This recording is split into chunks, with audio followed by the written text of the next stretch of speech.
Well, good evening. I'm Deb Hagemeyer, president of the Augustana Library Associates. On behalf of this very special support group for the Mickelson Library, I am pleased to welcome all of you, those here at Our Saviors and those joining via live stream. First, I have 2 items for your calendars. First, we invite you to join us in either the beautiful Mickelson Library or via live stream for the Associates' Winter Celebration of Literature and Music. A Winter's Tale, Everyday Epiphanies, on Sunday afternoon, February 2nd at 2 p.m. Central Time. In addition, for all you book lovers, the Library Associates' annual Books and More sale will be held Friday and Saturday, April 11 and 12, in the Center for Western Studies Fantle Building. Gifts for the sale will be accepted through the end of March. We are grateful to Augustana's Mellon Fund for support for this evening's presentation. I am delighted to introduce tonight's special guest, Peter Geye. Author of 5 historical novels, Guy's work is described as, quote, arresting family dramas with a bit of a twist, complex and provocative characters, and breathtaking landscapes wrapped in luminous prose. Who better to offer a reprieve from the bombardment of daily news than an author dubbed the poet of snow? To read him is to feel the ache of a blizzard on your skin. There will be a question and answer period at the end of the presentation, and Peter will be available to sign copies of his books in the concourse. And remember, the holidays are coming. And now, please join me in welcoming Peter Geye.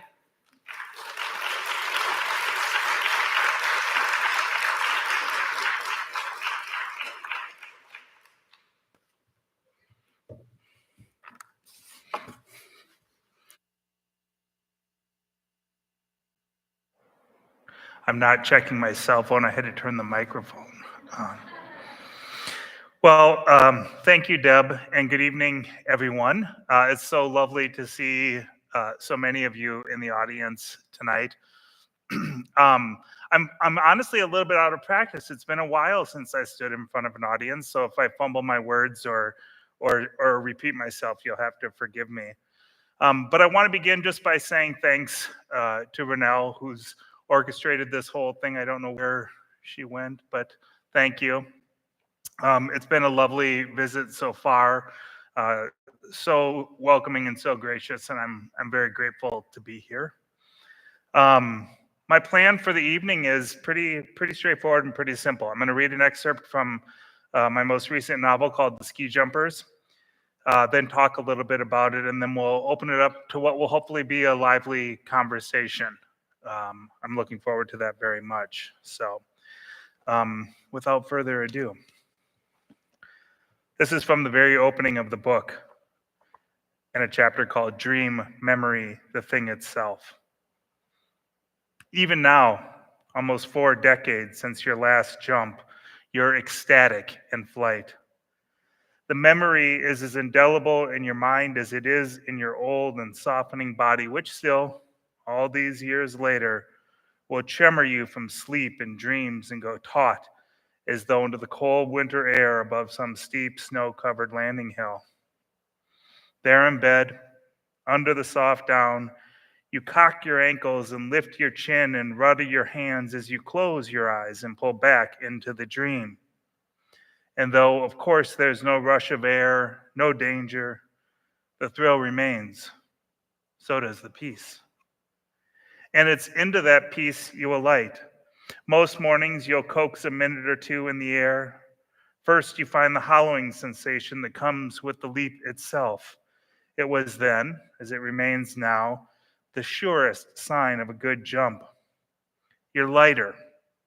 You're empty of inhibitions.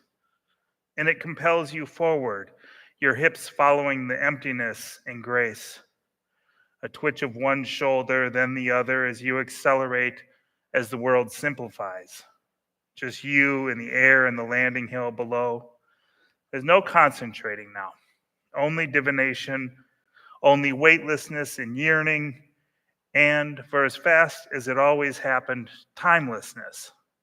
The stall, your pops called it, that moment when you reach the perfect position, when control and calmness met and the speed vanished and you were no longer flying but only suspended there, almost inanimate, like a bird on a gyre, a moment of reckoning.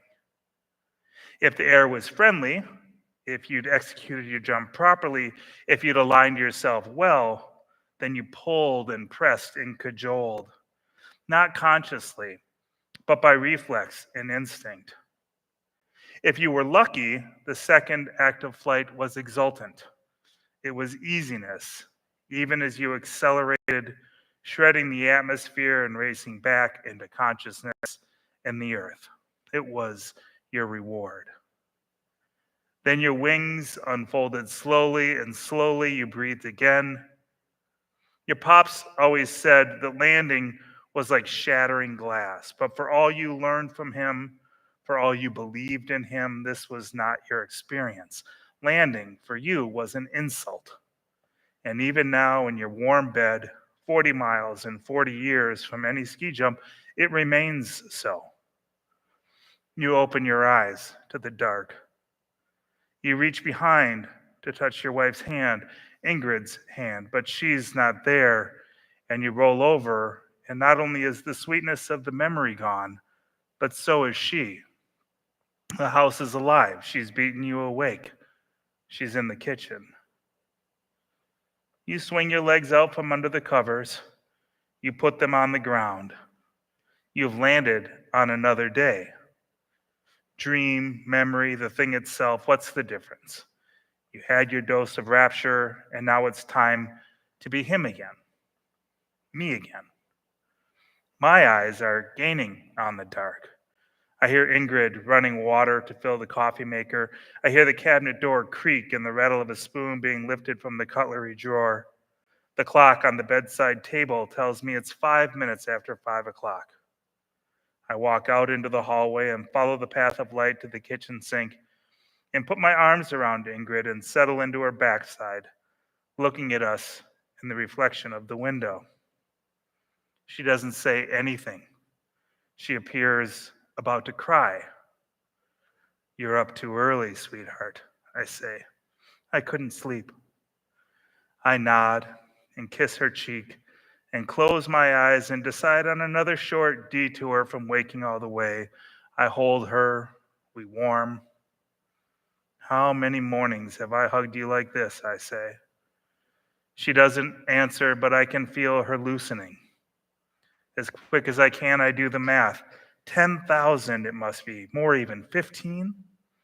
And each one as sweet as the first, she says, the look of sadness blanching her face in the window again.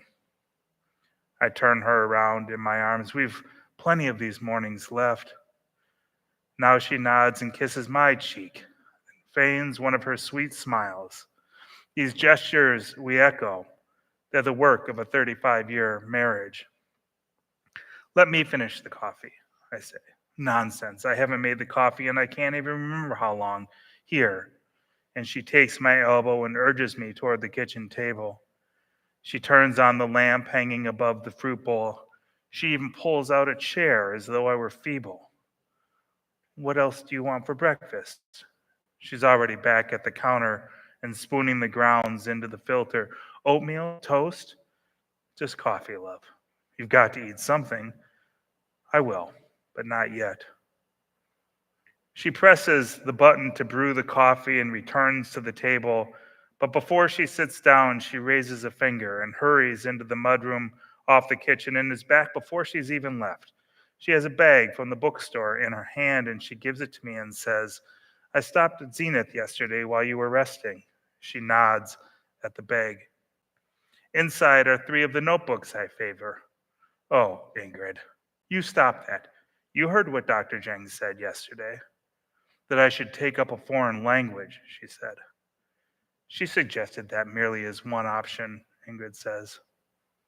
I resist the impulse to admit that I'm already sometimes unable to conjure words or phrases in my own language, and instead take out one of the notebooks and peel the cellophane wrapper off. You should be working, John. Now there will be more than one benefit. You'll be tolerable and you'll be taking care of yourself. She lifts my hand and kisses it, then holds it for a long moment. When she sets it down, she rises and goes to the counter and pours 2 cups full, adds a dram of cream to each, stirs them, and brings them back to the table. Is it still okay to tease you, John? I'd never take that away from you. Thank goodness, she says, and takes a sip of her coffee. And you still want to go up to see Clara this weekend? Of course. She's looking forward to the company. Our younger daughter and her wife live in Gunflint now. They're artists, Clara a potter and Delia a painter, and they bought a small house just off the Burnt Wood Trail. In winter, the lake view through the bare aspen and birch surrounding them settles below in black and white layers, depending on the ice and snow. Clara has a surprise for you. Is that right? Yep. She takes my hand and kisses it again. What time should we leave? Ingrid, with all her sweet knowing and patience, is the one who's really going to suffer. My first thought sitting in Dr. Zheng's office yesterday went to sparing my wife. Don't get me wrong. She's up for the challenge, I'm certain of that. Our devotion to each other, I've always believed, is as sure as the morning coffee. It's one of the reasons we've been so happy together. And frankly, it's the reason we have this diagnosis now. At Christmas time, she noticed I was ill-tempered and forgetful of our traditions. We've never made krumkak, I'd said. We've never hung mistletoe. These things I know we have done required reminding from her, and we bickered about it, like she was unreasonable for wanting Christmas the way it's been done for the past 3.5 decades. There were other signs, too. She'd send me to the grocery store for pancetta and eggs, and I'd come home with a box of cereal and a bunch of bananas. I'd walk around the house wondering where my satchel was while it was slung over my shoulder. These are just a few of the examples, and in truth, for the better part of 20 years, I've been forgetful and absent-minded. I teased myself about being old before my time, jokes she never found amusing. It was when I stopped them, though, that she finally said we should go see someone. So we did. And after 2 months of tests and examinations, Dr. Zheng told us what we had already come to expect: younger onset Alzheimer's. The litany of information and instruction that followed was overwhelming. The road ahead would be hard to predict. It was a disease that took many different routes. Likely, I could still work for a year or two, make a financial plan, talk to your employer, tell your friends and family, do everything you can to keep your mind active. To Ingrid, Dr. Zheng advised patience. To me, a whole gamut of stimulating activities.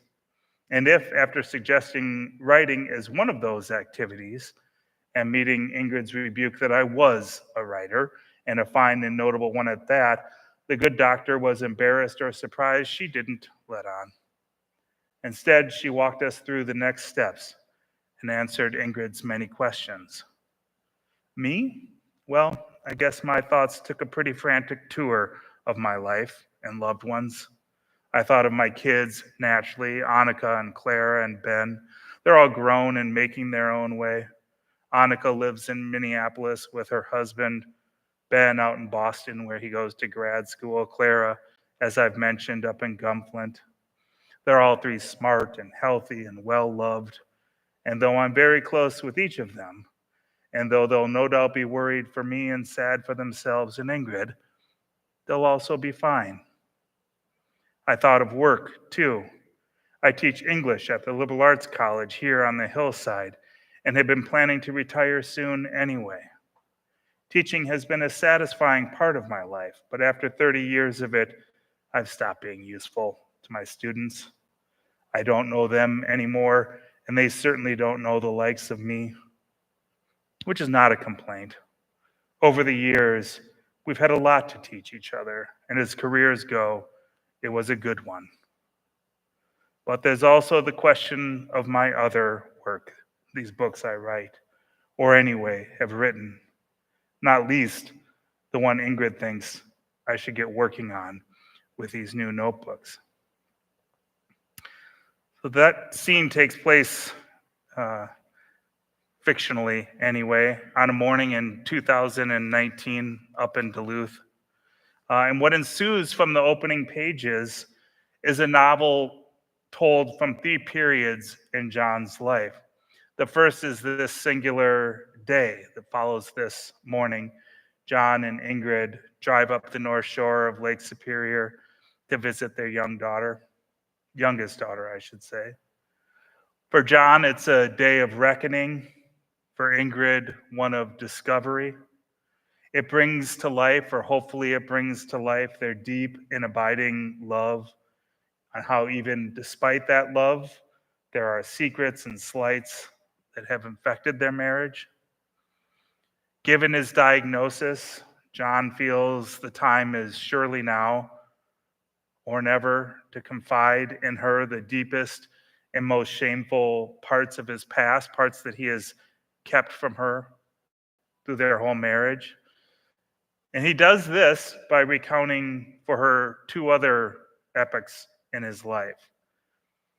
The first is a night 5 years earlier in 2014 when he returns to Minneapolis, the city of his childhood, for the funeral of his beloved father, Pops. That night, John reconnects with his brother Anton and Magnus Shebney, or Sheb, a man who over the years has been many things to John and Anton, including their protector and now Anton's employer.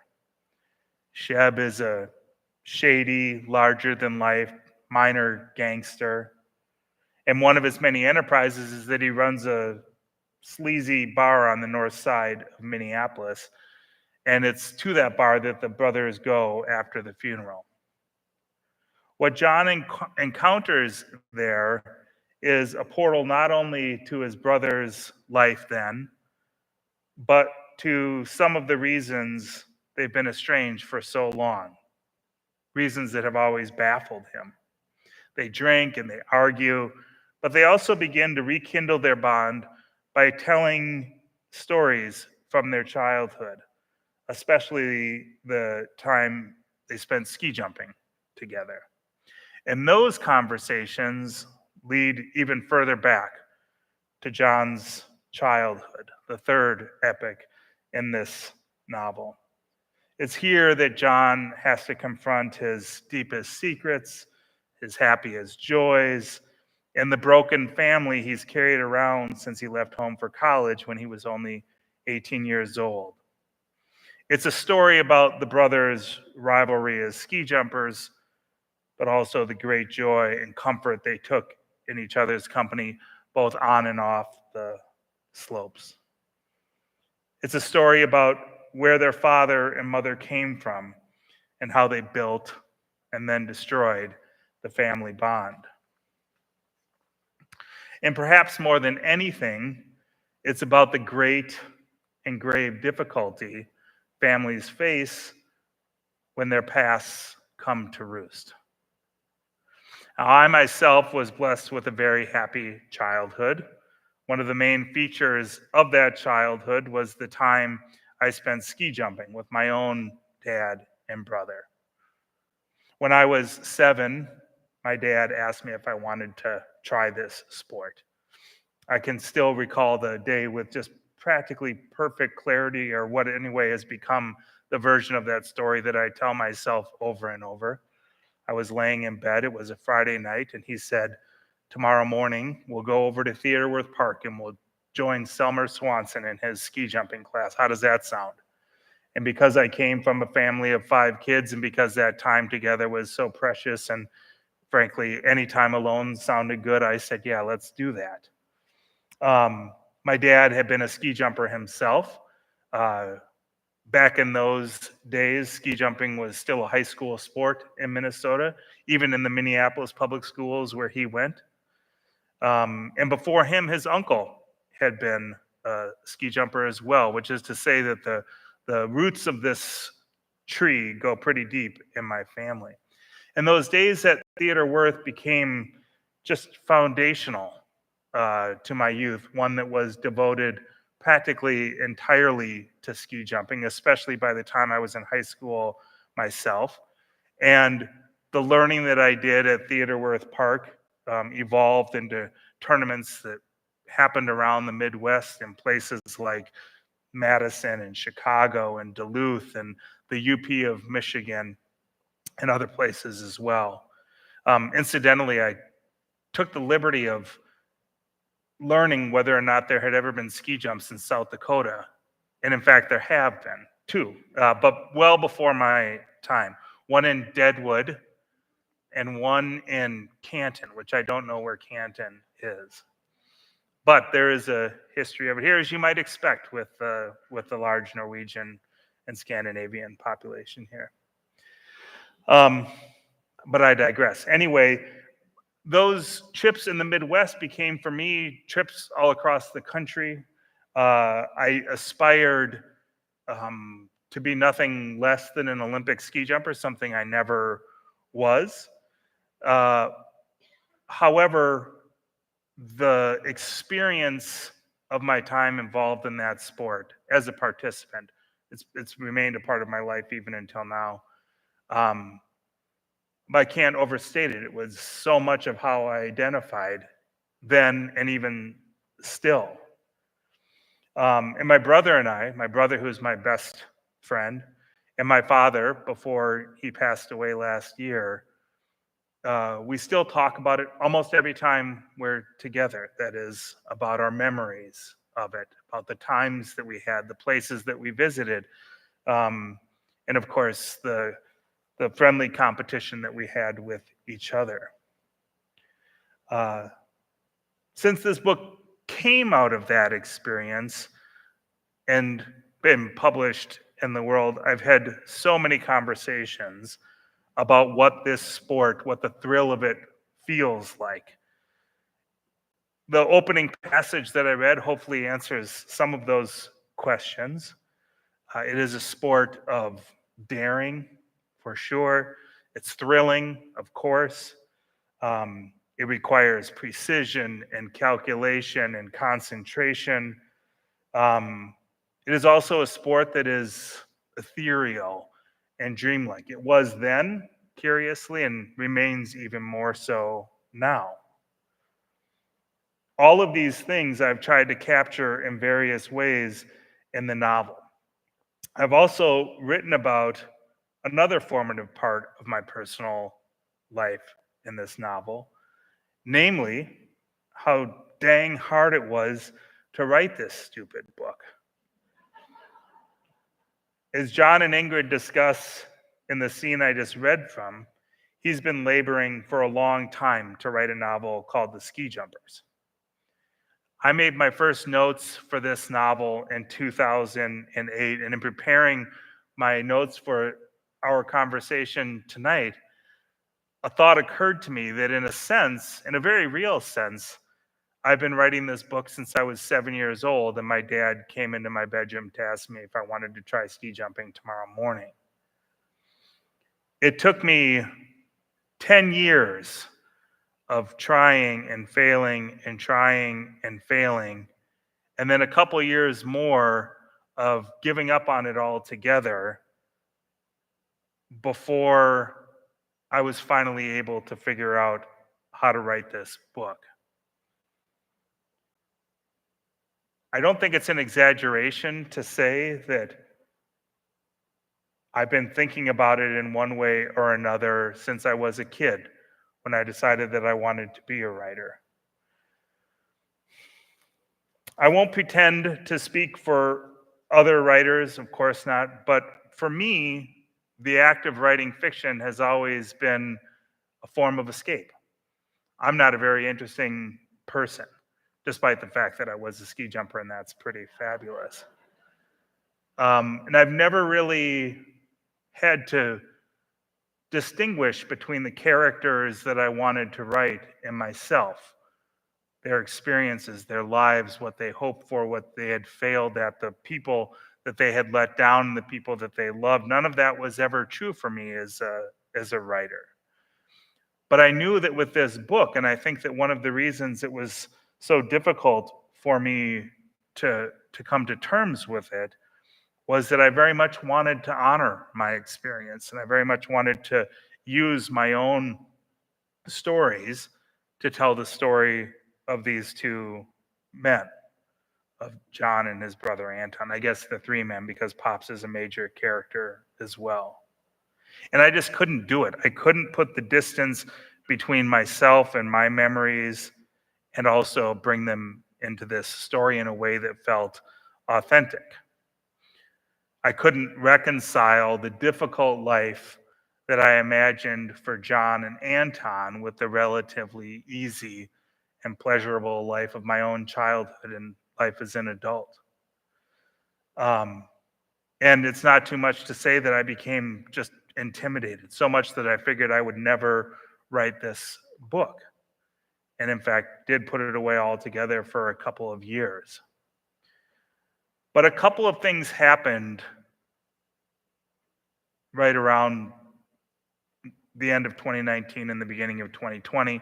Of course, COVID came along, and the fear that we were all living in, the anxiety of not knowing what the world was going to look like on the other side, the disgruntled life of my kids at home, not being able to see their friends and not being able to go to school. All of those things were weighing on me as they were everyone else. And I remember despairing so much, and I had to figure out something that would make me happy, something that would make me tolerable to live with as well. And I just sort of asserted that now was the time to write this book. I don't know where that courage came from exactly, but I followed it. And I think a couple of other things that sort of eased my way into this, the ability to do this at that point in time, was the falling back on the other novels I had written. The Ski Jumpers is my fifth novel. I have a couple of failed novels that sit in a drawer as well. So I had some practice doing this. And I leaned back on that as well to figure out how to tell this story. So to be clear and to repeat myself, there are many distinctions between the lives of these fictional characters and my own experiences as a kid. But there are also a lot of similarities. Both families, mine and the fictional family in the book, grew up in North Minneapolis. We both had working class parents. We both got into our share of mischief. We both had to navigate some pretty spotty family drama. But what is most similar between us is the reverence we share for the sport of ski jumping and its place in our family lore and in our memories, as I've already indicated. Before I open the conversation up, and I really am eager to have that conversation, I want to read just a little bit more, only a couple more pages, of a scene set in Chicago that is the sort of origin story for the Bargard family. It takes place early in the novel. It's a winter night in 2014, the night of Pops' funeral. And John's at the apartment of Anton, his brother, and they're about to embark on their night of knives, their night of reconciliation and discovery. But first, Anton has a little business to take care of. So he sets John up in his living room with an old movie projector and presses play. And this will give you a little taste of the boys then. Then I was alone in Anton's living room with only the whir of the antique movie projector and the voice of Jack Brickhouse, the famous Chicago sportscaster. Welcome to Soldier Field, sports fans. What stands before me is 150 feet of towering thrills. It's been 17 years since the city has seen something like this. More than 100 daredevil ski jumpers from all over the world competing in an out-of-season competition in front of thousands. The footage panned the crowd, men in fedoras and trench coats, the women in dresses and matching hats and scarves. The jump was towering indeed, rising from the colonnades above Soldier Field like a ramp to heaven. The camera zoomed to the top of it where 4 American flags whipped in the wind. Will it be world champion Erling Erlandsson here from Sweden who takes home the victory? The camera cut away to a fresh-faced kid signing autographs on the field. Or the Olympic champion, Norwegian Arnfinn Bergman. Again, the camera cut away to Bergman, mugging for a throng of adoring young women. Or will it be America's hope, Chicago's own Jacob Beauregard, who sets the standard? The camera caught Pops in silhouette, his skis on his shoulder, a cigarette pinched between his lips, his V-neck sweater across his slight shoulders. He glanced at the camera, winked, and disappeared into the parade of other jumpers. The film spliced, and when it came back on, it was to a stage at the end of the hay-strewn Soldier Field turf, which served as the outrun. It spliced again and picked up in the middle of Lena Ling's rendition of the national anthem.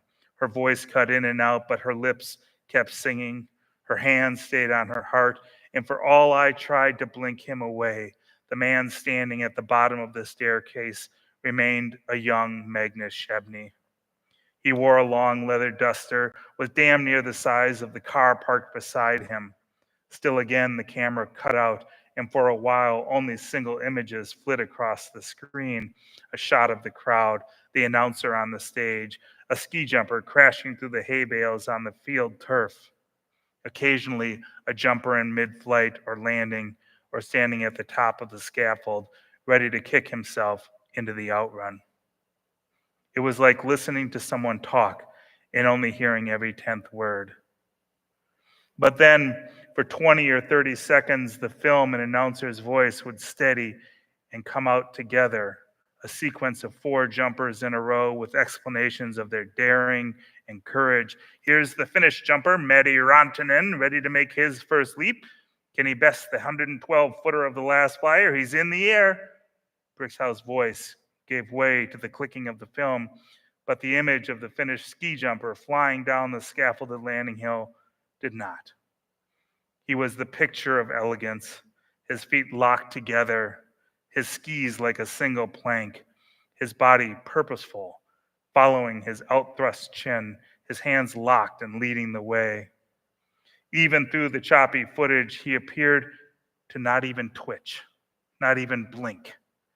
And when he landed, his skis still ramrod straight and locked together, his arms thrown wide now, fingertips up, he had about him a stoic and emotionless perfection. 110 feet for the Flying Finn. And now we're down to the final 3 jumpers in our competition. First up, wearing bib number 101, a fellow who could have taken the L to the stadium today, the local favorite, Jacob the Bird Beauregard. Only the roar of the crowd accompanied Pops as he kicked out of the start.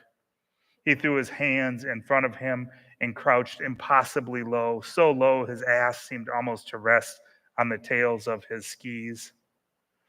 Did the film go to slow motion?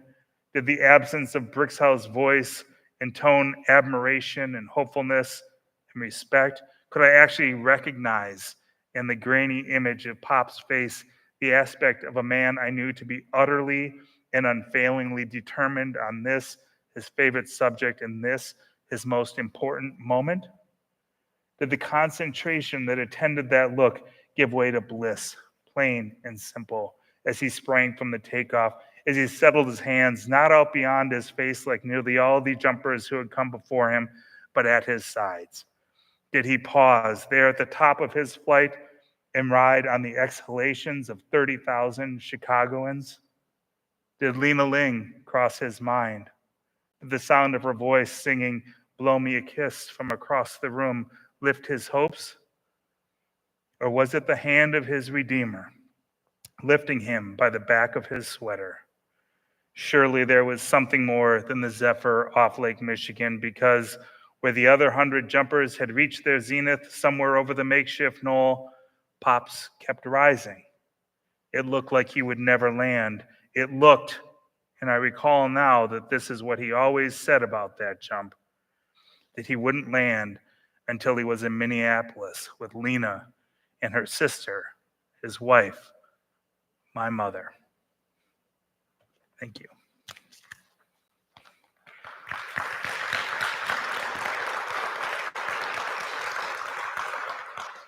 We have plenty of time for conversation. I hope that we have some questions. It always happens that we're very reluctant to begin this conversation, and all it takes is the first question to get us going. Yeah.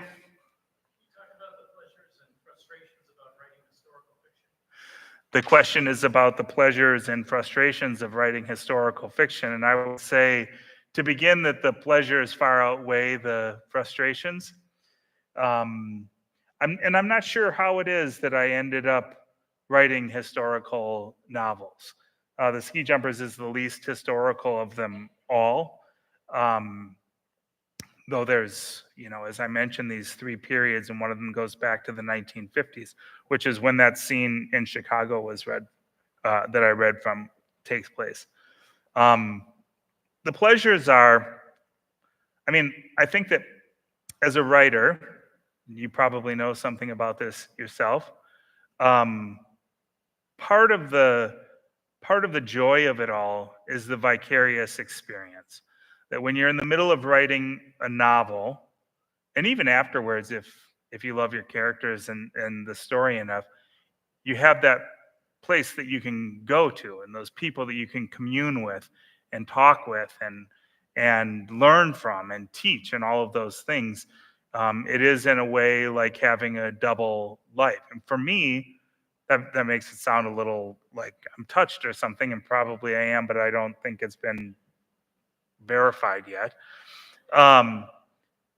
For me, the further away from my own experience that I am, the further away I am in time or in experience, the happier I am as a writer. And I'm not sure why that is, but there's so much pleasure in that. I often think and probably have said that I've learned as much from writing these characters as I ever learned from reading a character. And I think that that's true. And it just never goes away. These books sit on the shelf in my office, and I can look at them, and I used the word commune just a moment ago. I can do that anytime I want. That's the pleasurable part of it. There's, of course, the pleasure of the well-turned phrase. You have to be a very special sort of nerd to appreciate that, but I do. There's the pleasure of the accomplishment of writing them and publishing them and any accolades that come along with it. But the real pleasure is in that vicarious experience. The frustrations are, of course, many. It's a difficult thing to do to write a novel. And when you're writing a historical novel, you have the added onus of making sure that it's authentic, that it's at the very least plausible, if not factually accurate. And it's sometimes hard, because of the subjects that I write about and the place that I write, to find those resources and to find the materials that might authenticate some of the ideas that I have. But really, that's just work. That's just labor. That's the grunt part of it that goes with it. And in truth, there's a ton of pleasure in that as well. We were talking just before we came in here, you and I were, and you had, forgive me for not remembering all the details, but you needed information about a person that you couldn't find, and you went to a librarian, and all of a sudden you had troves of information about this character, and there's a thrill in that discovery as well. So as I say, the pleasures far outweigh the perils, but it is also, I mean, I would add, I guess, that it's a hard thing to make a living at, writing books, that is. And so much of me wants to just hole up in my office all day, every day, and do this, but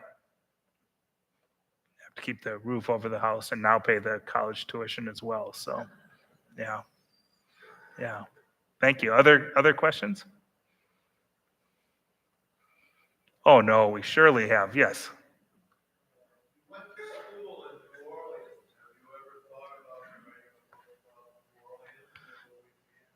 So the question is, I went to school in New Orleans, and have I ever thought about writing about New Orleans? And you know, here's what I think.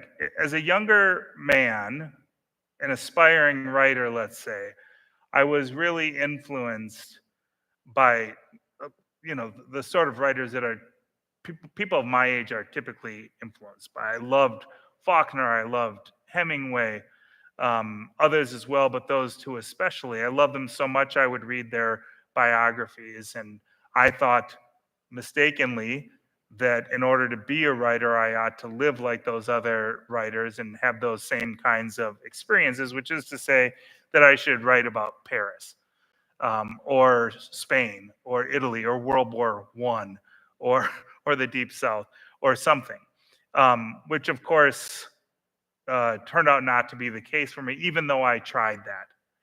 And there was a moment in my development as a writer, um, kind of just as I was thinking about graduate school and attending graduate school, where and this was just a conversation that I had with myself over many conversations about why the books that I was writing were so terrible and what might I do to make them better, the books and the stories that I was writing.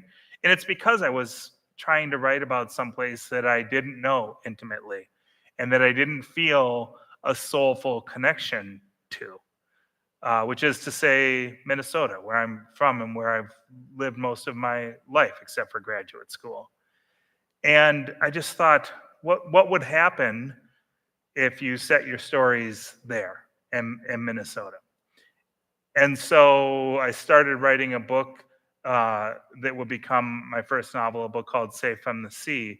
And as soon as I situated my characters in Minnesota in a landscape that I knew and seasons that I knew, with the kind of countenance of a Minnesota who might live in this place, everything became much simpler for me and much clearer.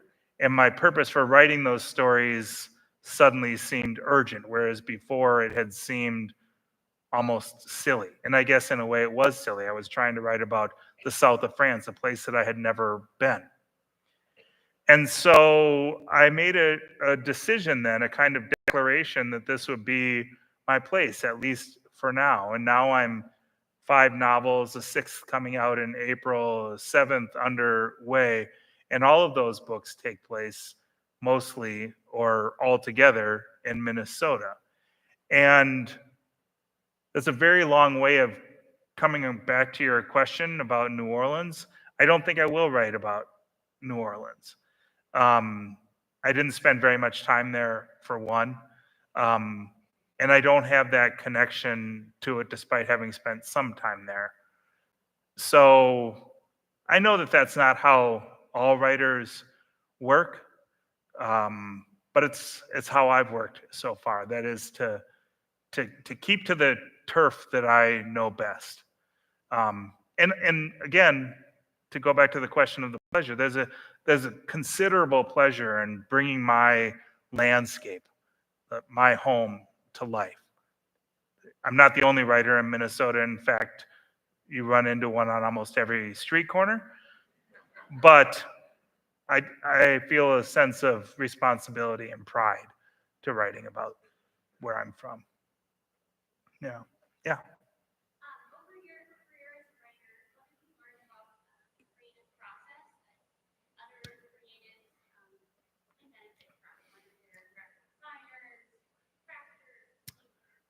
Yeah. What a great question. The question is, in the years of writing novels, what have I learned about creativity that might help other creative people?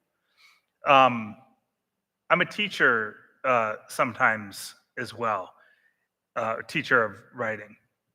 And one of the things that I always emphasize and kind of make like the most important part, one of two most important parts of any lesson, is first the willingness and the ability to let yourself free in your imagination. I don't know, there's probably a better, more articulate way of saying that. But I think as creative people, you often sit down. So my brother is an artist. He's a drawer and painter. Not like, I mean, he doesn't do it for a living, but he does a lot of this. And he'll often say, "Oh, I'm going to draw whatever he's going to draw a picture of the cabin."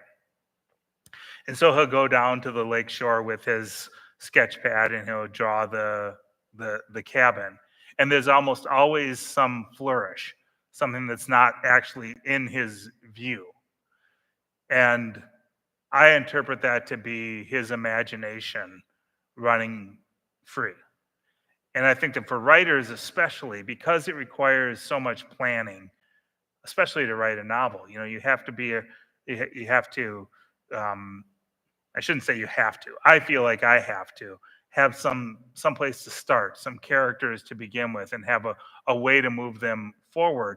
But almost as soon as I begin that process, every time I'm distracted here and I'm distracted there, and that's my imagination roaming freely. Uh, and I mean, it's always the best stuff that comes, those unexpected, unplanned for discoveries that you make because you're letting your imagination roam.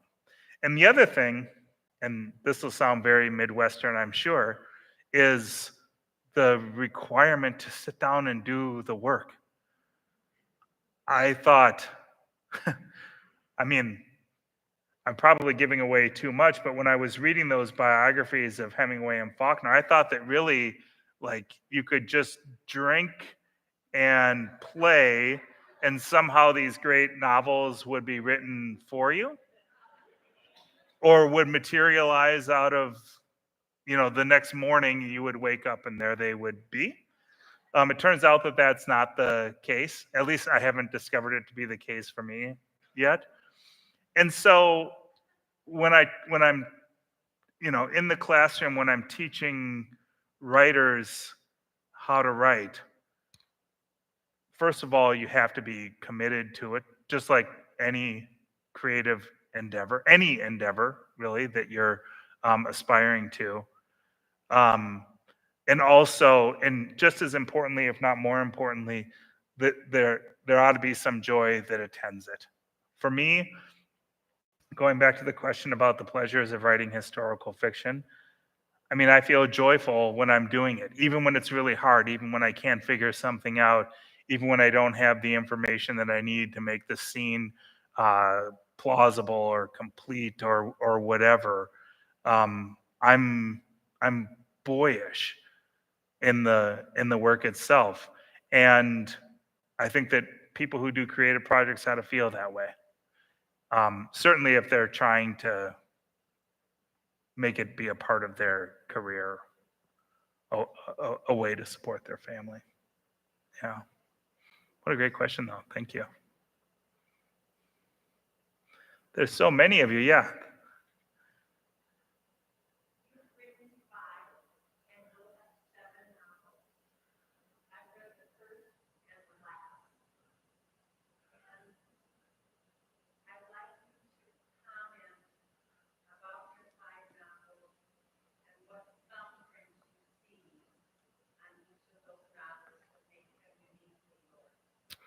Oh, what a great question. So, what quality of each of my 5 novels makes them uniquely my own? So you've read the first and the last, that is Safe from the Sea and the Ski Jumpers, and those 2 books actually have a kind of tenuous connection in the form of a couple of different characters who appear in each, notably the Tor family, which is the main family in Safe from the Sea, and Noah Tor, a character from that book, is John's best friend, for multiple reasons. And in fact, some of the scenes that take place in the Ski Jumpers take place at the Tor family cabin in northern Minnesota. So there's like a sort of connective tissue there. And in truth, if a good enough English major closely read the novels, they would see connections to the three novels in the middle, which are also all connected, but with each other. It's a story of an immigrant family, or what begins as an immigrant family, and traces their life right through the present day. And there are a couple of very loose connections in all of that as well.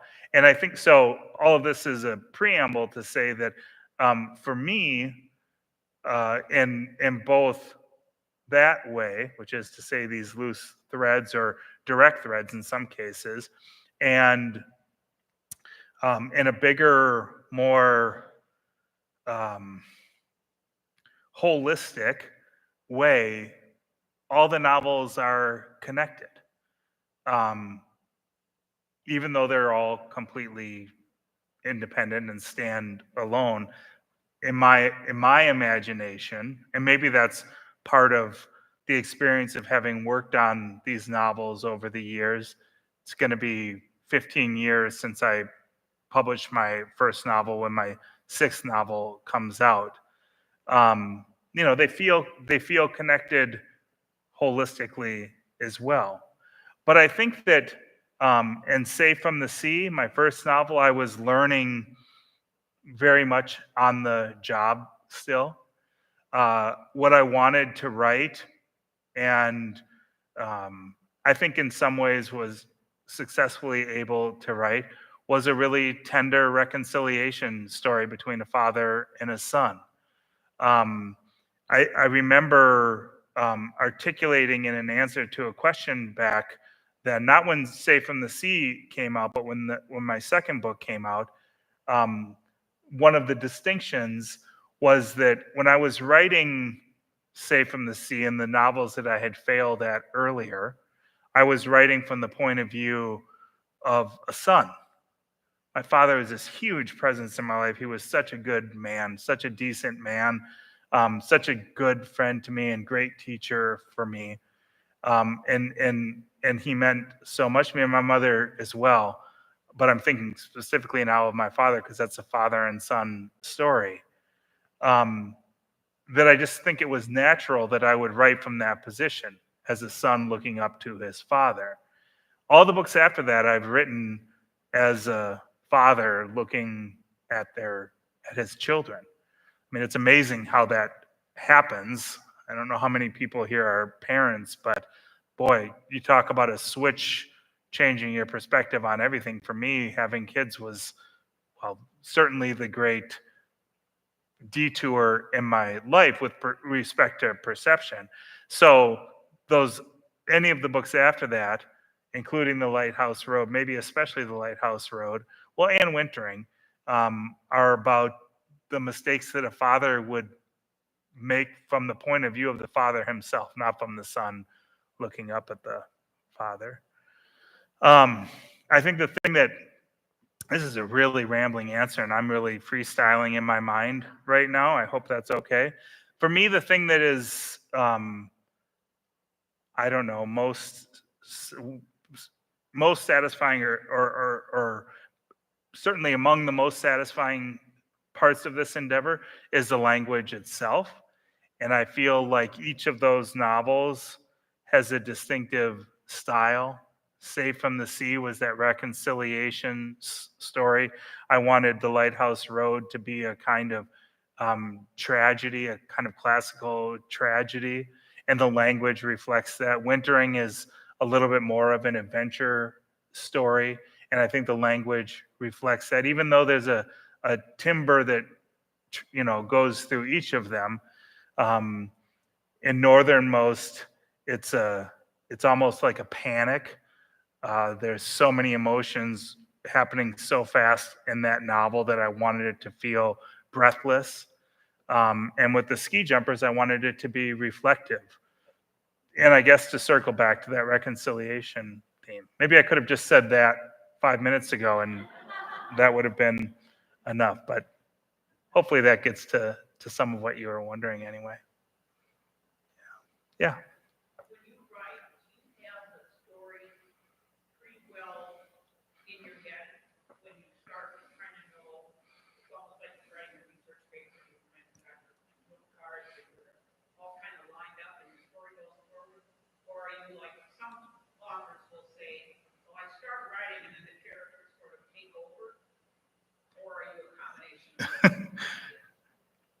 It depends on which day of the week you meet me on. The question is about whether I know the story before it begins or as I begin, or am I going blindly through? I'm paraphrasing, but how organized am I? And I actually have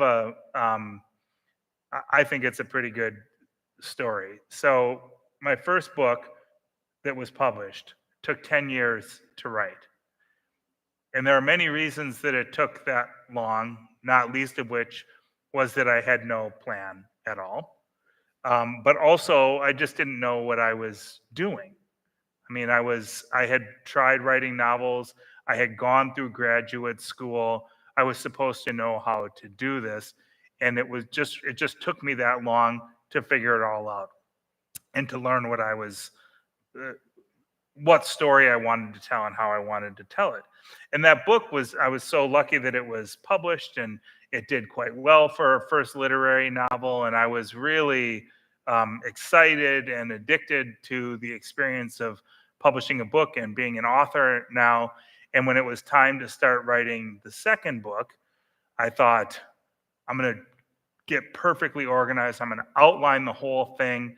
It's going to take me 10 weeks, not 10 years to write this novel because I've got this great plan. And not unlike the memory of my father asking me when I was 7 years old if I wanted to try ski jumping, I remember perfectly sitting down to write the first scene of that novel, the only book that I've ever written where the first scene that I wrote remains the first scene in the book, almost exactly as I wrote it in my notebook, because back then I was writing by longhand, and getting to the end of that scene and looking over at the end of that scene, a woman gives birth to her son, kind of dramatic, blizzardy scene, and looking over at my perfect plan at the end of week 1, 9 chapters to go, and realizing that the plan that I had was not adequate for even 1/10 of what I saw available to me at the end of that scene, which is to say, rather than following that plan, I threw it all away, remapped the whole trajectory, not only of that book, but the 2 books that came after it, and readjusted that many times over the years as well. Now, I've tried it again. The book that I'm writing now has a very thorough outline, 13 chapters each for 3 point of view characters, considerable details in each of them. And I'm 4 or 5 chapters into it and see again the folly of that outline. Now, I don't think that means that it's wasted time. Like, I think contemplating and thinking about the stories that we want to write and seeing them through to a logical conclusion, at least in outline, is a really useful exercise. But I could never, apparently, I should say, at least so far, I've not been able to follow that outline. And part of it is those that, when just a few moments ago I mentioned the roaming imagination. You see something happen in a scene that you write, And all of a sudden, there are lots of other possibilities that you hadn't considered before. And it doesn't mean that it's a good idea to follow those whims and to follow that intuition, but more often than not, it is. And more often than not, those scenes that are off the script are the ones that end up making the book what it is. I wish so badly that I could stick to an outline. It would be so much more efficient. So much more efficient. Yeah. Couple more questions. We still have time if anyone has them. No? Right here.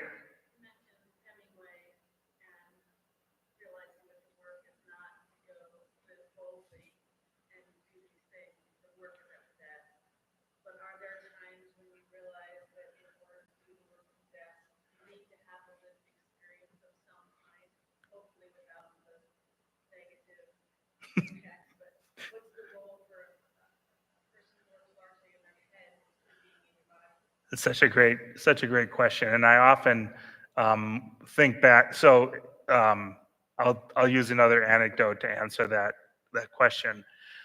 In Northernmost, a considerable part of the book takes place in a small village at the absolute top of Norway called Hammerfest, and in Svalbard. What is now called Svalbard in the book was called Spitsbergen. And I was, what's a way of saying it? I was reluctant to write about those places, remembering how badly I had written about Paris when I was a younger man. But I also knew that in order for the story to work, I would have to write about it. Or at least the version of the story that I wanted to tell. So I did all the research that I possibly could. I'm telling you, I actually ordered books in Norwegian, a language that I do not speak, and translated them so that I could gather the information that I thought I needed, translate them with Google Translator, mind you, to get the information that I wanted. Several Norwegian books. And I had done, it was thorough research and it was a ton of fun. And I felt like it was pretty authentic.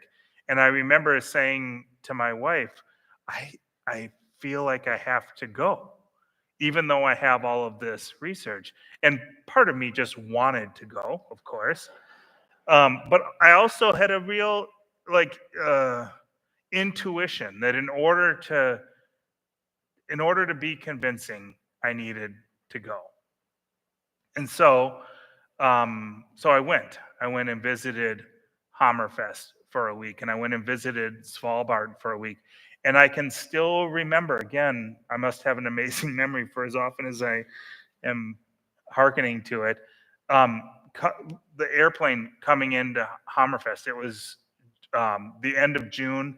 There was still snow all over the mountain tops.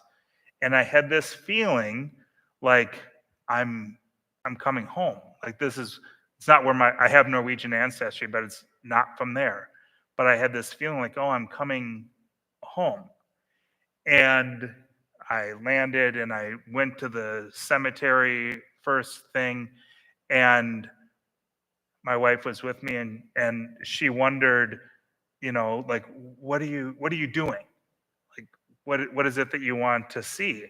And I remember looking around and believing and thinking still that what I needed and why I was there was just to stand there on that place that felt like home and to breathe that air. And I did tons of research in all sorts of ways, but really it was just the being there that and it was a kind of like an authenticating experience or something like, yep, this is what the sea smells like here where it's still so cold, and this is what the wind feels like off that particular glacier, and that's what the glacier runoff looks like, and those kinds of feelings.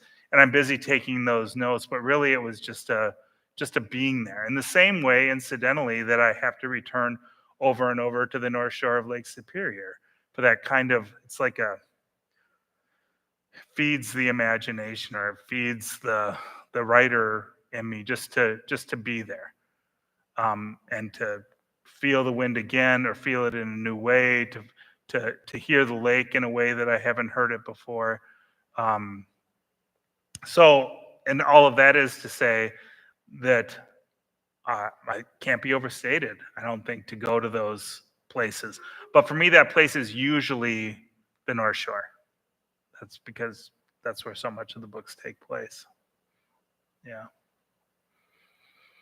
One more question, if anyone has one. Otherwise, I thank you all so much for your generosity and showing up, your time spent with me, your questions. It was lovely to see so many people. I will be signing books afterward. Would love to sign a copy for you and for your son or daughter for their Christmas gift, as we talked about earlier. But thank you all so much.